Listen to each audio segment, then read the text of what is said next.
عمرك سمعت عن دولة ناوية تبني مدن كاملة من الحمم البركانية؟ فعلا في كده. ايسلندا بتحاول تعمل كده وبيسموها تشكيل اللافا. بعد انفجارات سنة 2023 كمية اللافا اللي طلعت كانت مرعبة.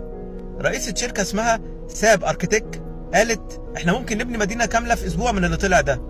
الفكرة مش مجنونة، لان اللافا فيها نفس خواص الخرسانة بس من غير تلوث الكربون اللي بيأذي الكوكب. عندهم 3 طرق مجنونة للبناء.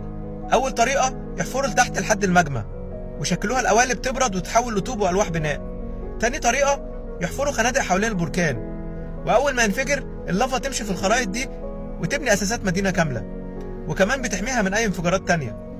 تالت واغرب طريقة روبوتات بتمشي على اللافا وهي سخنة وتطبع مباني باللافا زي الطبعة ال3 دي حرفيا. يعني ممكن فعلا نشوف مدينة كاملة مبنية من البركان. السؤال بقى، هل الفكرة دي قابلة للتنفيذ ولا ده مجرد حلم؟ اكيد في المستقبل كلنا هنعرف. مستني رأيك في الكومنتات. واخيرا لو عجبك الفيديو اضغط لايك وشير وتابعني وانتظر المزيد. شكرا.